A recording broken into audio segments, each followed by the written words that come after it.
Welcome to another edition of Brownie Bites here on YouTube. I'm Daryl Ryder coming to you from Cross Country Mortgage Campus in Berea. It is Thursday. That means time to hear from the coordinators. Let's start with offensive coordinator Tommy Rees, who is fresh off the play caller promotion, as he talked about what changes for him as well as what hopefully will change with this stagnant Browns offense. Yeah, I really think mentality here from the beginning was like whatever is asked of me last year, this year, whatever the organization is going to ask of me, want to do that, my fullest capabilities. Excited about the opportunity, certainly, but try not to think of it in those terms. Like, we have a job to do as a staff, myself, players included. Like, focus really on having a great week of preparation, making sure that we're putting our best foot forward, using the bye week to improve some areas where we really need to improve on, and ultimately then call a good game on Sunday. I think we're fortunate to have a really good staff that you can collaborate with, lean on. Obviously, Kevin this week's been great. The rest of the staff's been great. Bloom and CO and some of the guys that you lean on throughout the week. Your job changes a little bit, right? Like, you're having final stamp power on the game plan and where you see things falling and what's going to make it to Sunday. So that certainly changes, but the collaborative nature of it does not. Ultimately, you're making the final decision, which, like I said, changes things a bit, but process goes on as normal outside of that final part. Look, there's a lot of areas there where you need to improve, and the passing game, like we've said from the jump, takes all 11. Certainly, we want to stress defenses in probably some ways that we have not yet been able to or not able to connect on. Feature the guys that we can lean on and make our quarterback feel comfortable. So, the bye weeks are always great. We needed the reset to kind of look at things, make sure that we're doing the best things for our players, best things for our quarterbacks, and feel like we have a good plan moving forward. I think every time you call a game, you learn. Every time even for me in the role I've been in, like, you learn as you're putting yourself in the shoes to call a game again, as you're listening and observing and helping. I think those were critical moments for me to move forward on. So for like the NFL part, I think these last couple of years, just being in the position I've been and seeing it firsthand, I don't have a whole lot of concern there. I wouldn't say like solely because I called games in college it gives me a leg up. I think calling games gives you a perspective of how you utilize your personnel and how you utilize putting guys in the right spots. Certainly, like, you see a lot of things from college transfer into the NFL as of late. You watch Denver play; they have a lot of stuff there that makes their quarterback comfortable. So I think finding the right blend of, again, maximizing your personnel and who you have is important. We got to put the receivers in the right spots. We got to ask them to do the right things. We got to make sure that we're giving them the looks during the week. Certainly they did some things there to take some looks away, but getting him to progress and feel confident in those things. And again, it's all that work is done throughout the week. And then when a team's doing something that's going to take it away, you got to have counters and answers for that. Yeah, I think you got to be multiple in what you do, so that way you can't just let them hone in and take something away. But that's a good perspective, right? Like, there's a balance between, hey, feature these guys, get them easy touches, also understand that could happen in the rhythm of the game. But look, we're better when our best players are playing well. We're better when our best players are touching the ball. So I think that's an area of focus for every team, not just us. And so our job as coaches is to find ways to not allow them to take that away. Yeah, I think just maximizing what they do really well, not allowing a team to kind of bear down on certain things, and make sure you have enough multiplicity there to move guys around, put them in the right spots. And then, I think you want to get guys into a rhythm. The more success they have, the more confident they play.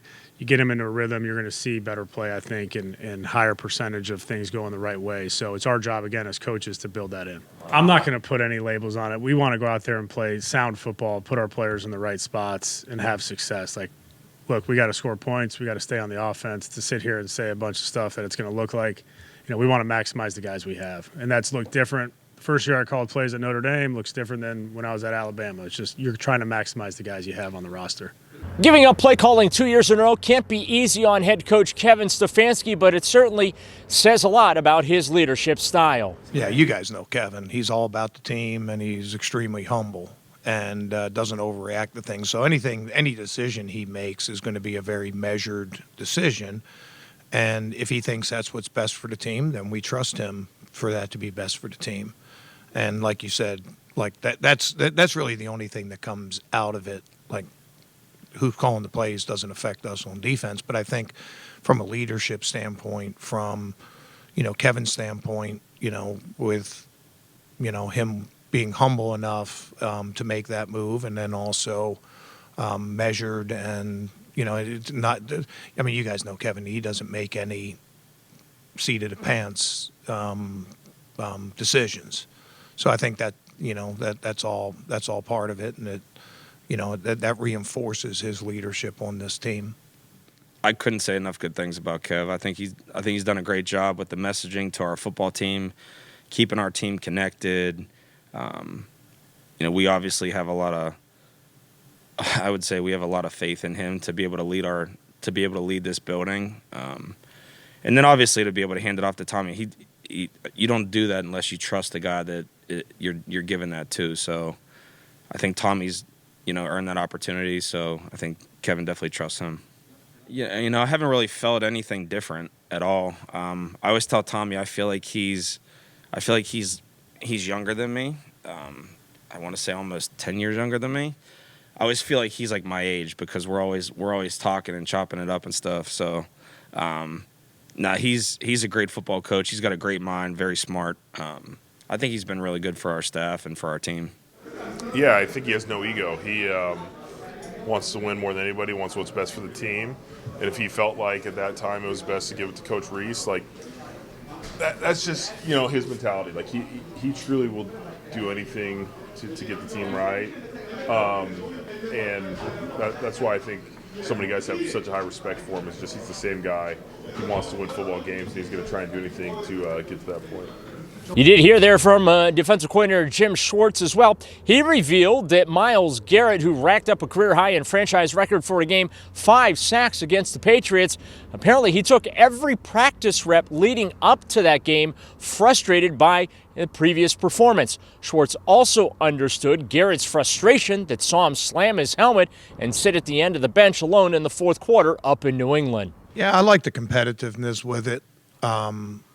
You want guys, and the thing is for him, like there's sometimes you get taken out of a game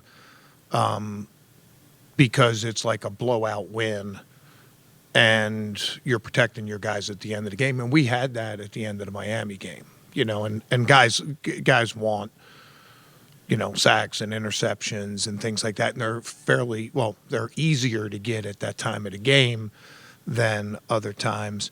But this was the point that we were down, and I appreciated the competitiveness of him wanting to figure that out. Also, 100% see where Kevin was with it, of the game's over, let's protect our players. Outstanding performance. I think the thing, and I told him this. The thing I was probably most proud of his play was not the 5 sacks. It was the way he played the run in that game. And he did a really good job there setting edges and, and chasing from the backside and things like that. Obviously, in a losing effort, there's really no silver linings, but it was a good individual performance. Linebacker Carson Schwesinger was unable to practice on Thursday for a second straight day due to that high ankle sprain. His status this week in New York against the Jets to be determined. Yeah, I think just for me, I'm every day coming in trying to get as good as I can, as fast as possible to get back out there. Oh, definitely. I think there's no time when you want to step on the field when you can't, go and be out there to help the team. So, there's never a point to push it if it's going to, I'm not going to be at my best. No, we have some experienced players there. Mahmoud got a lot of his starting experience last year. Devin Bush has played in there.